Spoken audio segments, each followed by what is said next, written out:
હવે આપણે ચેપ્ટર 4 વિભાગ ડી દાખલા નંબર 9 માં આપણને આલેખની રીતે વલણ મેળવવાનું કીધું છે। હવે આલેખની રીતે આપણે વલણ મેળવવા માટે બે વિગત અહીંયા આપણને આપેલ દિવસ અને ઉત્પાદન। દિવસ આપેલ 1 2 3 એવી રીતે કન્ટિન્યુ 10 સુધી આપેલ અને ઉત્પાદનના એકમો આપેલા છે।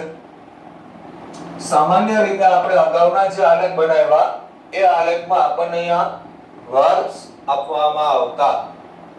વર્ષ હોય તો આપણે એને ક્રમ આપતા। અહીંયા આપણને દિવસો ક્રમમાં જ આપેલા છે, તો હવે આને કોઈ ક્રમ આપવાની જરૂર રહેતી નથી। અને આ જે દિવસ એની વિગત આપણે x અક્ષ પર દર્શાવીએ।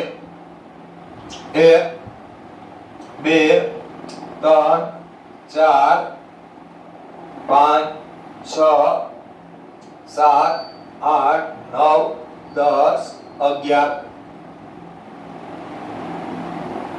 અહીંયા લખાશે દિવસ। અને બીજું કે ઉત્પાદનના એકમની શરૂઆત થાય છે 21 અને મોટામાં મોટી સંખ્યા મળે છે આપણને 27। તો ડાયરેક્ટ આપણે 21 થી શરૂઆત કરી શકીએ અથવા તો 20 થી પણ શરૂઆત થઈ શકે। 20 21 22 23 24 25 26 27 અને 28। તો આ રીતે આપણે x અક્ષ અને y અક્ષ, જેમાં y અક્ષની વિગત આવશે ઉત્પાદન,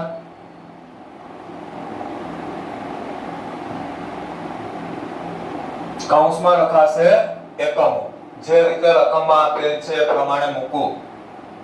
સૌથી પહેલા દિવસ 1, પહેલા દિવસે ઉત્પાદન હતું 21 એકમ, તો અહીંયા 1 અને ઉત્પાદન 21 એકમ હોય ત્યાં એક બિંદુ દર્શાવો।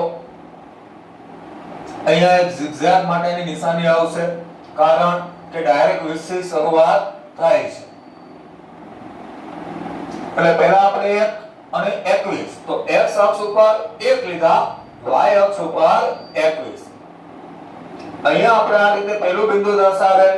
હવે 2 અને 22, તો x અક્ષ ઉપર 2 લેવાના, y અક્ષ ઉપર 22, ત્યાં આવશે બીજું બિંદુ।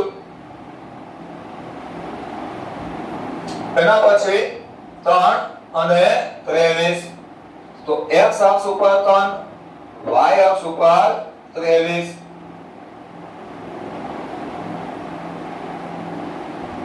એના પછી 4 અને 25, x અક્ષ ઉપર 4 અને y અક્ષ ઉપર લેવાના છે 25।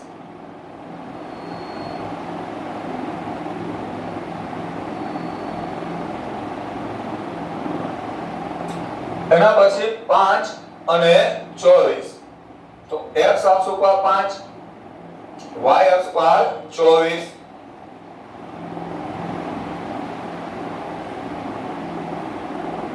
ત્યારબાદ 6 અને 22, આ x અક્ષ ઉપર 6, y અક્ષ પર 22।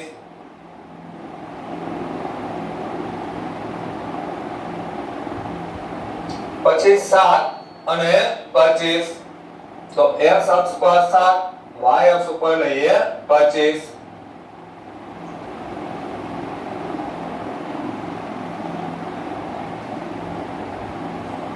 ત્યારબાદ 8 અને 26, તો x અક્ષ પર 8, y અક્ષ પર 26।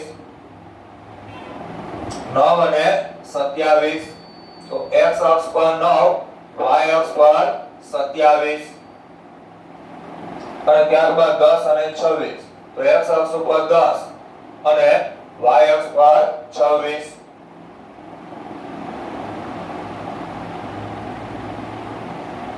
તો આ રીતે આપણે બધા બિંદુઓ દર્શાવી દીધા। હવે આ બધા બિંદુઓને આપણે જોડીએ.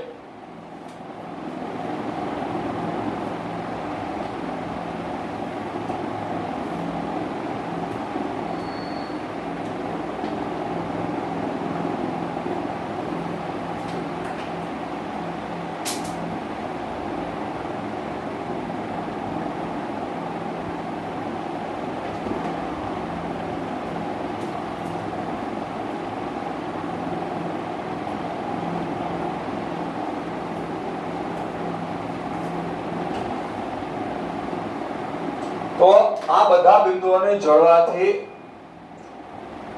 આપણને મળશે મૂળ શ્રેણી. અને ત્યારબાદ આ બધા બિંદુઓની નજીકથી પસાર થતી એક રેખા બનાવી જેને કહેવામાં આવે એનું વલણ. તો આ બધા બિંદુઓ એની નજીકથી પસાર થતી હોય એવી એક રેખા.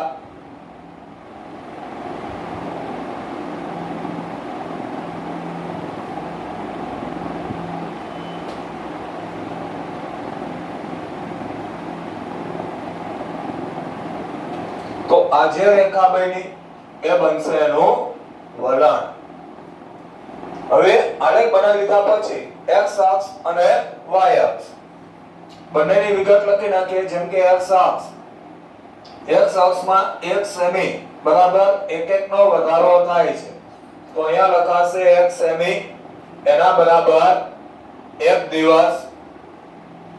અને y અક્ષ કે જેમાં 1 સેમી, તો y અક્ષમાં પણ 1 નો જ વધારો થાય છે એટલે 1 સેમી બરાબર લખાય 1. પણ ઉત્પાદન છે જેના માટેનો એકમ આપેલ છે એકમ. તો આ મળી ગયો આપણને આનો આલેખ.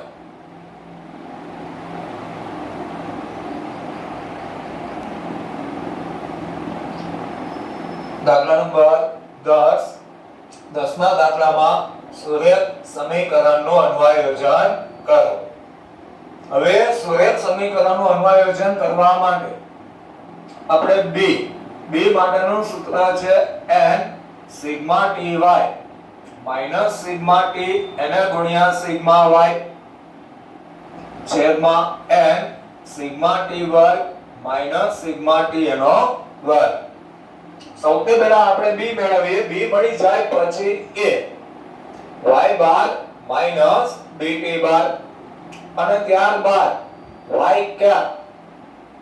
y કેપ માટેનું સમીકરણ a પ્લસ bt. હવે આ દાખલાની શરૂઆત કરતા પહેલા જેમાં આપણે y કેપ એટલે કે સુરેખ સમીકરણનું અન્વયોજન કરવાનું એ પહેલા આપણે a અને b મેળવવા પડે. પણ a અને b મેળવવા માટે જેમાં ખાસ b મેળવવા માટે પહેલી વસ્તુ કે સિગ્મા t આપણી પાસે નથી અને સિગ્મા t વર્ગ પણ નથી. એ સિગ્મા t અને સિગ્મા t વર્ગ આપણને n પરથી મળે. જેમ કે n આપણને 4 આપેલ તો એનો મતલબ એવો થયો કે t ની અંદર ટોટલ કિંમત આપેલ હશે આપણને 4. એટલે કે આપણે અહીંયા આની કિંમત લખવાની બનાવવાની છે. n આપણને 4 આપ્યા એટલે t ની અંદર 1 2 3 અને 4 સુધીની સંખ્યા લખવી. ધારો કે અહીંયા n બરાબર 5 હોય તો આપણે t ની જગ્યાએ 1 2 3 4 અને 5 સુધી લખવાના. અહીંયા રકમમાં આપણને n બરાબર 4 આપેલ એટલે t માં આપણે 4 સંખ્યા મૂકી જેના પરથી આપણે મેળવીએ t વર્ગ. t વર્ગ મતલબ કે આ ચારે ચાર સંખ્યાઓનો વર્ગ કરીએ તો અહીંયા આવશે 1 4 9 અને 16. હવે અહીંયા આપણને મળશે સિગ્મા t. તો આ બધાનો ટોટલ કરીએ એટલે ટોટલ થાય છે 10 અને સિગ્મા t વર્ગ.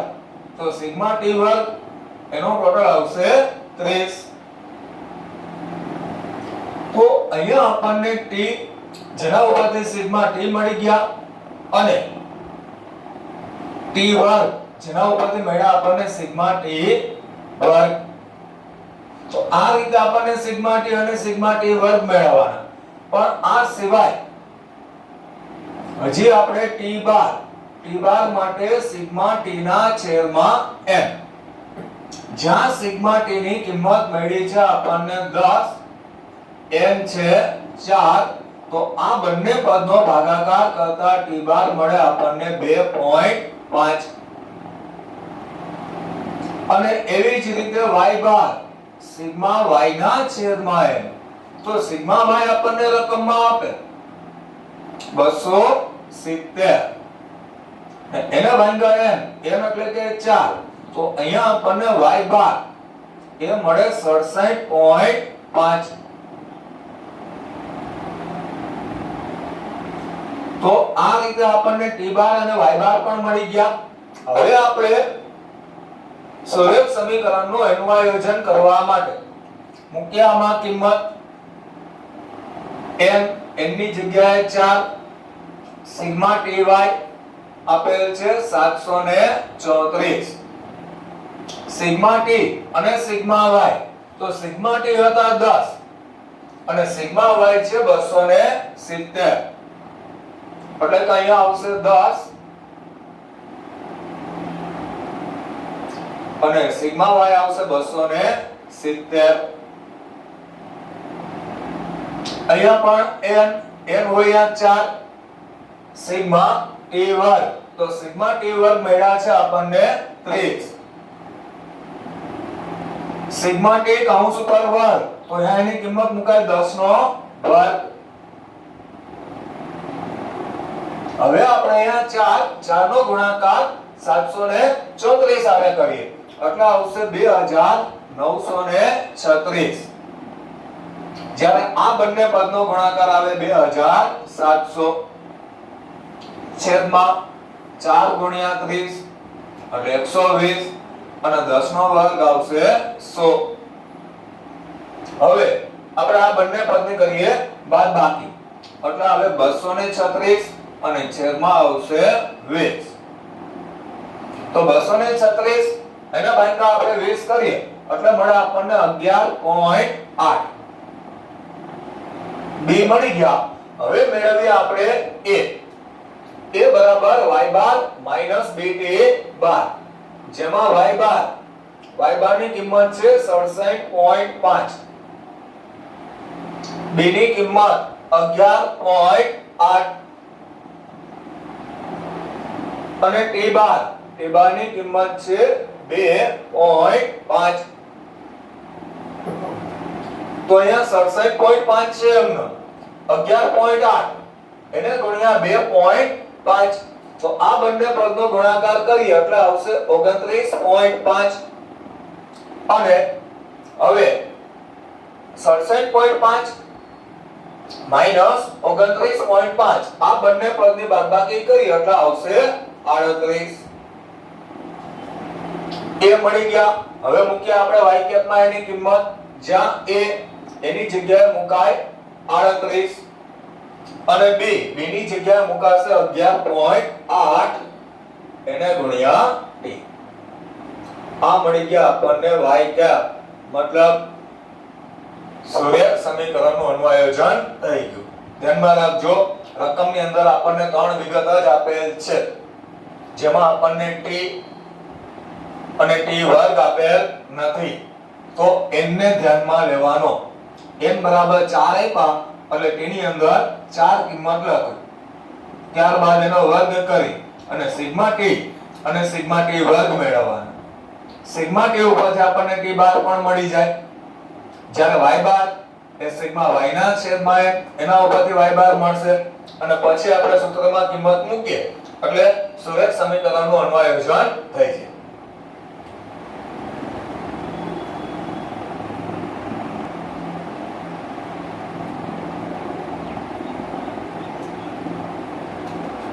દાખલા નંબર 11 માં દાખલામાં આપણને 3 માસના ચલિત સરેરાશ વડે વલણ મેળવો. તો 3 માસ અને 5 માસ આ બેની ગણતરી સરખી આવે છે. આગળના દાખલામાં આપણે જોઈ ગયા, તમને પણ ખ્યાલ છે. હવે આપણને પેલા માસ આપેલ તો માસ ઉપરથી અહીંયા દર્શાવી દઈએ એની કોલમ સમય મતલબ કે t એની અંદર ક્રમ આપી દઈએ 1 2 3 4 5 6 અને 7 હવે 3 માસ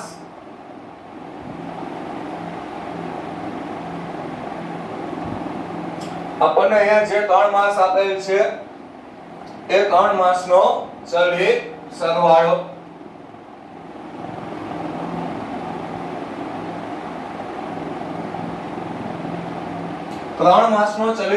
મેળવીએ મતલબ કે પેલી 3 કિંમતનો સરવાળો કરી અને અહીંયા વચ્ચેના ભાગમાં એને લખી નાખવા. પેલી વિગત એમનામ આવશે. અહીંયા 3 કિંમત આ 3 કિંમતનો કરીએ સરવાળો. જેમ કે 15 +16 +18 તો આ ત્રણેય કિંમતનો સરવાળો કરીએ એટલે ટોટલ થશે 49. હવે આ પેલી કિંમતને કાઢી અને બાકીની 3 કિંમતનો સરવાળો 16 +18 તો આ 3 કિંમતનો સરવાળો થશે 52. હવે આ 16 ને કાઢી અને બાકીની 3 કિંમત લઈએ 18 +18 +23 જેનો ટોટલ થશે 59. ફરી પાછા અહીંથી 18 ને દૂર કરી અને બાકીની 3 કિંમત લઈએ 18 +23 એટલે થશે 64. અને એના પછીની છેલ્લી 3 કિંમત લઈએ 23 +20 એટલે આવશે 66. છેલ્લી વિગત એમનામ રહેશે, એમાં કઈ આવશે નહીં. હવે 3 માસની ચલિત સરેરાશ 3 માસની ચલિત સરેરાશ મતલબ કે એનું વલણ. તો આ વલણ મેળવવા માટે અહીંયા ત્રણ કિંમતનો આપણે જે સરવાળો કર્યો જે મળ્યો તો આપણને 49 જેને ભાગ્યા 3 એટલે આવશે 16.33. એના પછીની 3 કિંમતનો સરવાળો 52 તો અહીંયા આપણે 52 એને ભાગ્યા 3 કરીએ એટલે આવશે 17.33.